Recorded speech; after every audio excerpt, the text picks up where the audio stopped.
Donc, j'appelle le troisième axe. Donc, Marlène Martin, Sonia Ouada, Maï Mounata Mar, Nathalie Casso-Vicarini et, alors je crois qu'il est plutôt en Zoom, on a Yannick Raffenel en Zoom. Donc, installez-vous, mesdames. Donc, que des dames. Merci. Je vous laisse donc démarrer et je vous affiche aussi le lien pour commencer à voter. Et on n'hésitera pas à revenir après sur les résultats du vote. Et merci à vous pour votre patience, puisqu'on a un tout petit peu de retard. Donc, on finira sûrement avec 10 minutes de retard. Donc, merci à vous. Pardon. Bonjour à tous, merci d'être aussi nombreux à venir écouter les résultats de nos travaux. Donc, on a décidé de regrouper deux des axes de nos travaux, la question de la petite enfance et la question de l'IA et l'éducation.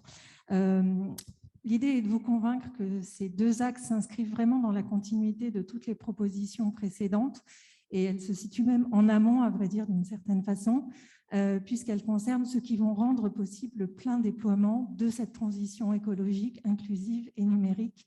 C'est sur eux, sur nos enfants et sur nos jeunes que tout repose de ce point de vue-là.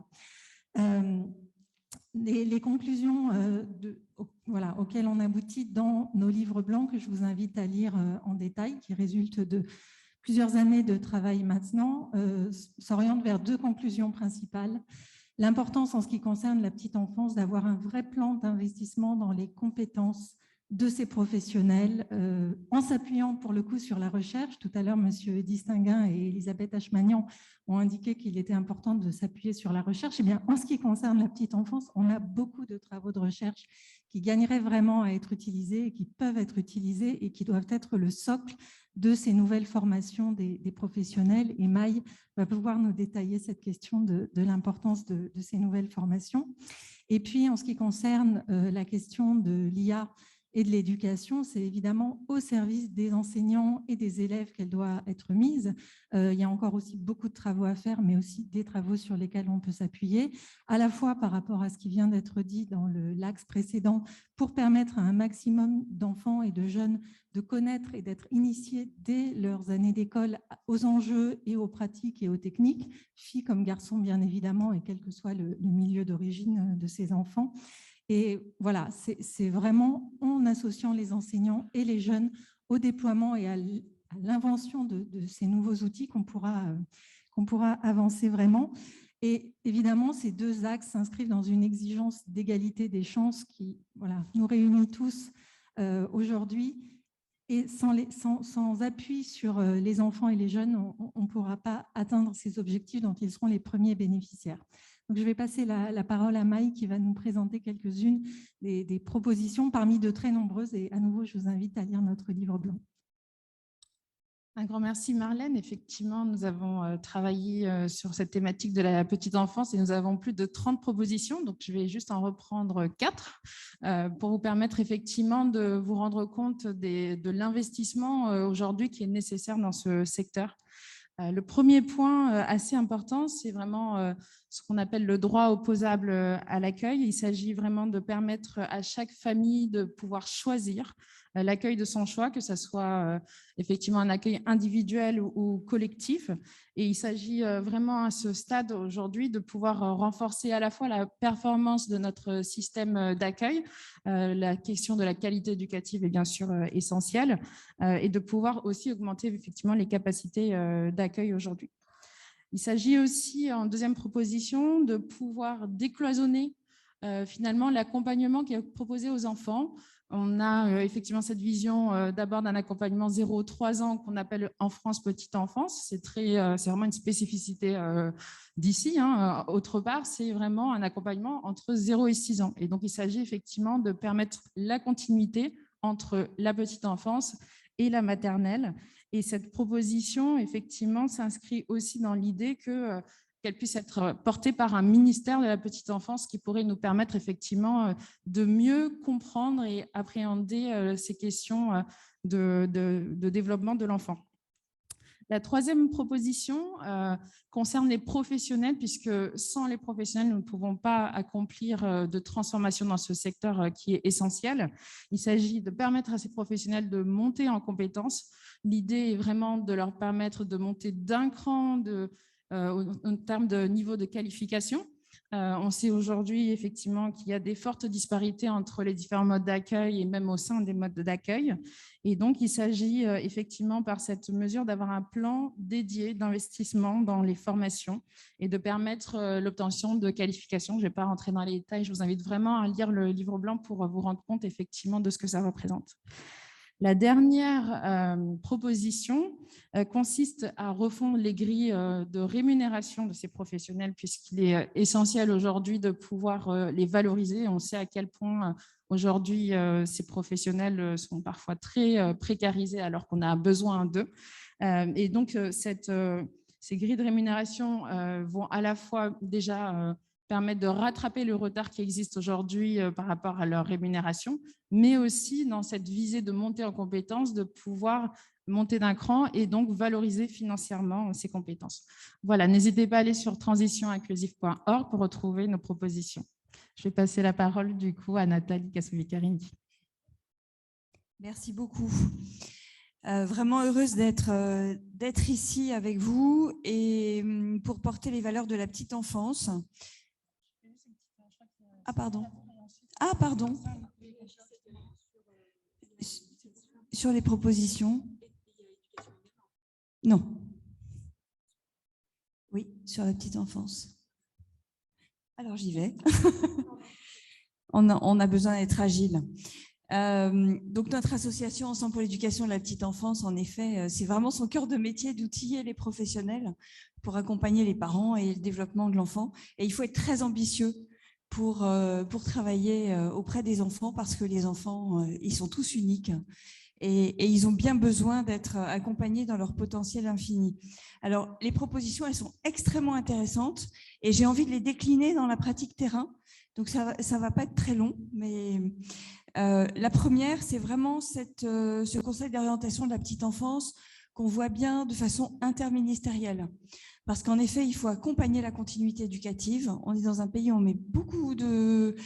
Voilà, il y a des silos, des petites boîtes, mais le développement de l'enfant, on ne le découpe pas en tranches. Ce n'est pas possible. On voit dans les pays les plus avancés, qui sont les pays du Nord, le Québec, l'Australie, il y a vraiment cette continuité qui évite les ruptures sur le parcours de l'enfant. Et comme l'enfance est jalonnée de périodes sensibles, eh bien, c'est vraiment l'outil fondamental qui va nous permettre de grandir et de mieux accompagner nos enfants. D'ailleurs, je voudrais féliciter les professionnels de la petite enfance parce qu'ils sont nombreux à nous écouter aujourd'hui. Et chapeau d'avoir traversé la crise comme ils l'ont traversée. En voilà une autre qui ne va pas être simple non plus.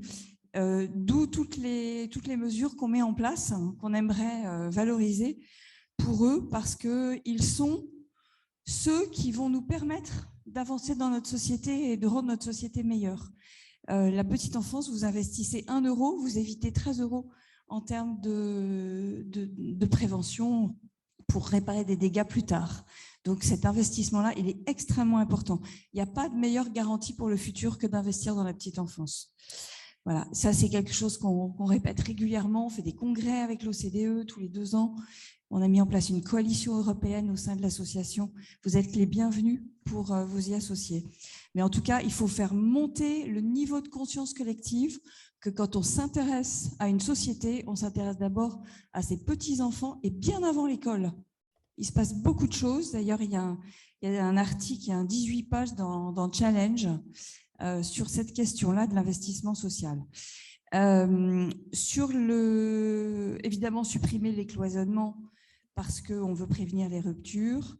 Ce métier de la petite enfance, c'est le métier le plus complexe qui soit. On n'accompagne pas nos enfants aujourd'hui comme on les accompagnait hier. La science est passée par là, les neurosciences, l'épigénétique, l'impact du quotidien sur le développement de nos enfants, il est fondamental et il bouge en permanence en fonction des recherches. Donc, c'est compliqué tous les enfants, chaque enfant est unique et c'est un métier qui est complexe. Il y a aussi la relation avec le parent et donc ça nécessite de notre avis au moins 3 ans d'études pour accompagner le développement et pouvoir permettre à ces enfants d'aborder leur vie sereinement. Voilà. Or, aujourd'hui, la France est au 27e rang sur 35 des pays de l'OCDE en matière de qualification dans la petite enfance. Donc ça, c'est vraiment un enjeu majeur de notre société. Rendre les métiers attractifs, parce qu'aujourd'hui, il y a une fuite des métiers de la petite enfance. Il y a eu beaucoup de démissions pendant la crise sanitaire. Les valoriser avec un parcours, une évolution professionnelle, une VAE évidemment qui est très, très importante et l'augmentation des salaires, arriver à un salaire qui soit au minimum aligné sur celui des professeurs dans l'éducation nationale à partir de la maternelle. Ce qui va permettre aussi ces transitions dans les meilleures conditions. Et quand on parle de ministère, je pense au ministère de l'enfance, parce que comme ça, on peut englober toutes ces périodes jusqu'à l'école. Concernant les professionnels, le dernier point, on tient beaucoup à l'amélioration continue des pratiques, parce que les pratiques ne sont pas figées, elles sont basées sur ce que la science nous apporte. Et ça, c'est fondamental de se mettre à jour en permanence, autant dans la formation initiale que dans la formation continue. Voilà, il y a un programme une approche qui s'appelle « Accompagne-moi », qui est issue de la première recherche en santé sociale, dont vous allez beaucoup entendre parler, pour le soutien des parents aussi, et notamment des plus invisibles, les amener vers l'accueil formel. Ça, c'est fondamental, parce qu'aujourd'hui, il n'existe pas de structure qui permette de tisser cette relation de confiance avec les parents vers l'institution et vers l'accueil formel. Et ça aussi, c'est un des grands enjeux de nos travaux. Un grand merci pour tous ces éclairages. Du coup, Sonia va pouvoir effectivement prendre la suite. Merci Maïmonatou. Voilà, parmi les 28 propositions que nous faisons dans notre livre blanc sur mettre l'IA au service des enseignants pour assurer l'inclusion et le développement des capacités de tous les élèves, nous avons choisi 4 propositions clés. D'abord, la première proposition, c'est permettre à tous les professionnels de l'éducation de comprendre et partager les enjeux de l'IA et promouvoir les plateformes de partage d'outils et d'expériences pour les enseignants. Pour cela, plusieurs dispositifs sont possibles. Une formation continue pour acculturer les enseignants en exercice, mais également une formation théorique interdisciplinaire aux enjeux de l'IA sous la forme d'une unité d'enseignement centrée sur la donnée, la notion d'algorithme, la finalité pédagogique de l'usage de l'IA et l'éthique. Également, le partage de résultats de travaux de recherche-action est pensé. Et puis pour cela, 2 missions transverses viendront en appui à ces actions. Nous avons pensé à un plan d'information consacré à l'IA à destination des enseignants, mais également le renforcement du rôle des DAN et des CARDI pour accompagner cette transition. Une deuxième proposition est de développer les enseignements et les ressources permettant à chaque élève de se former le plus tôt possible aux problématiques de l'IA et à l'usage des dispositifs numériques intégrant l'IA. Et pour cela, nous suggérons entre autres une sensibilisation précoce à la question des algorithmes dans le cadre d'un enseignement à ce sujet, dès le collège, voire plus précocement. Et pour apprivoiser l'économie de l'attention, nous suggérons de concevoir et mettre à disposition des élèves des outils qui leur permettent de se responsabiliser dans la gestion de leur attention. Une troisième proposition serait d'accélérer le déploiement des solutions d'IA centrées sur les élèves en difficulté et ceux à besoins éducatifs particuliers pour assurer l'égalité des chances. Et pour cela, nous suggérons des solutions d'IA orientées de manière préventive pour identifier les risques et faire face aux difficultés de repérage de certains troubles, par exemple, mais également en termes de remédiation auprès des élèves en cours de décrochage pour permettre plus d'individualisation dans le suivi et concevoir de véritables environnements capacitants. Également, l'IA peut servir d'outil de remobilisation et de réinsertion auprès des élèves ayant décroché en misant sur la connectivité. Ces usages, évidemment, nécessitent une vigilance spécifique pour limiter les risques d'étiquetage et de profilage. Une quatrième proposition, c'est de mettre en place une politique européenne d'investissement en matière d'EdTech et en particulier d'IA et d'éducation. Cette finalité La finalité de cette proposition est de développer un modèle européen et de garantir la souveraineté, une souveraineté pédagogique. Il s'agit donc ici d'articuler entre le cadre européen des coopérations, des recherches de projets, des collectes de données, etc., avec le cadre national de la souveraineté pédagogique et des modèles éducatifs. Alors voilà, c'est à vous maintenant de réagir. On ne vous entend merci. pas. J'espère qu'on m'entend. Nous accueillons donc nous accueillons le coprésident d'EdTech France. Oui, merci Yannick Raffnel. Donc, je suis vraiment ravi de pouvoir participer, même en étant à distance. Ce livre blanc était absolument exceptionnel et il contient vraiment énormément de très, très, très bonnes propositions. J'avais envie d'aller un petit peu challenger les choses et donner moi l'écho, puisque EdTech France, ça regroupe à peu près 400 entreprises qui sont toutes engagées pour aller développer des dispositifs, des ressources, des systèmes qui utilisent le meilleur du digital pour l'éducation, l'enseignement sup et la formation pro. Et j'avais envie de démarrer sur la troisième des propositions clés, où vous dites on va accélérer le déploiement des solutions d'IA centrées sur les élèves en difficulté et ceux à besoins éducatifs particuliers. C'est vraiment une porte d'entrée qui est intéressante parce qu'il faut ramener toujours l'IA à la place d'outil. C'est un outil qui va pouvoir permettre d'aller détecter des comportements, des difficultés et qui va pouvoir permettre de manager cet accompagnement individualisé. La promesse du digital en éducation, c'est bien de pouvoir aller vers de l'individualisation, de la personnalisation de l'accompagnement. Et ça, pouvoir centrer dès le départ ces actions auprès des publics, il y en a à peu près 20% aujourd'hui d'enfants, d'élèves qui sont neuroatypiques, qui sont dyslexiques, dyspraxiques et qui ont besoin de cette aide personnalisée. C'est donc quelque chose d'absolument essentiel. Après, vous avez insisté sur cette nécessaire accompagnement au changement des professionnels de l'éducation. C'est absolument indispensable. Aller se servir de ces outils, eh bien, ce ne sont pas des outils magiques. Et au-delà de la simple formation à la prise en main, l'enjeu réel, c'est la transformation de la pratique pédagogique. Il ne peut pas y avoir d'utilisation de l'IA dans le monde de l'éducation sans qu'il y ait une transformation des postures pédagogiques de ces professionnels parce que cela vient absolument chambouler la forme scolaire, l'organisation même de la classe et de l'écosystème qui est autour, avec la continuité qu'il peut y avoir avec les parents, avec les associations périscolaires, avec tous ceux qui travaillent autour de l'école, qui tous luttent pour pouvoir prévenir le décrochage scolaire, qui tous ont cette motivation de pouvoir aller se servir du meilleur du digital et donc au travers de l'IA pour pouvoir aider et faire que ça puisse bénéficier à tout le monde.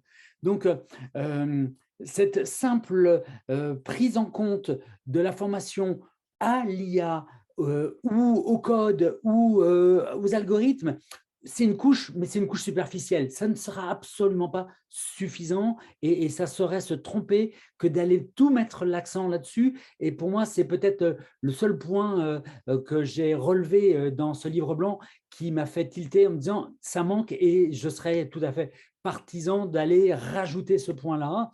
Après, le fait d'aller mettre une politique européenne d'investissement, c'est absolument fondamental puisque les enjeux autour de l'éducation sont fondamentaux, avec une idée que nous devons tous garder en tête, c'est que cette éducation, elle se fait tout au long de la vie maintenant et que l'investissement qui doit être fait dès à présent, c'est quelque chose qui doit pouvoir permettre de transformer le vécu de tous les citoyens, quel que soit leur âge, pour pouvoir intégrer enfin le plaisir d'apprendre tout au long de la vie. parce que si on pouvait mettre enfin un terme à un vécu traumatisant autour de l'école, de l'évaluation et de la sanction ou du jugement, pour pouvoir utiliser tout ce que la techno et tout ce que la EdTech peut permettre de faire aujourd'hui, eh bien, nous franchirons un grand pas qui bénéficiera à toutes les générations. Donc, je ne veux pas consommer plus de temps, avec juste une toute petite remarque pour conclure et pour pouvoir faire le lien avec juste le point précédent, hein, sur la petite enfance. N'oublions pas non plus, puisque là, nous parlons de la petite enfance et nous venons de parler de l'enseignement, il y a une autre population fondamentale qu'il ne faut pas oublier, qui sont les éternels oubliés. Un enfant à 7 ans aura passé plus de temps avec ces héros discrets de l'éducation qu'avec des enseignants, que sont les professionnels de la petite enfance, mais aussi tous les professionnels du périscolaire, tous ceux qui s'occupent de l'accompagnement des enfants hors la classe.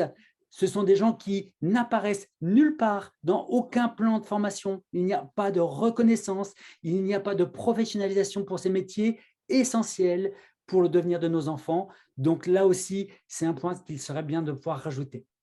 Merci.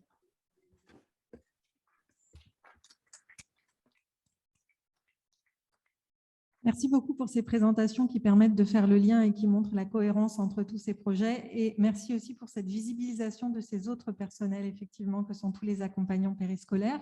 Alors, peut-être qu'on peut avoir… Est-ce que ça va marcher par rapport au sondage sur les propositions? Merci, mesdames. Merci d'avoir présenté Monsieur Raffenel aussi. Je propose qu'on enchaîne avec l'axe suivant et on regardera les résultats du vote après.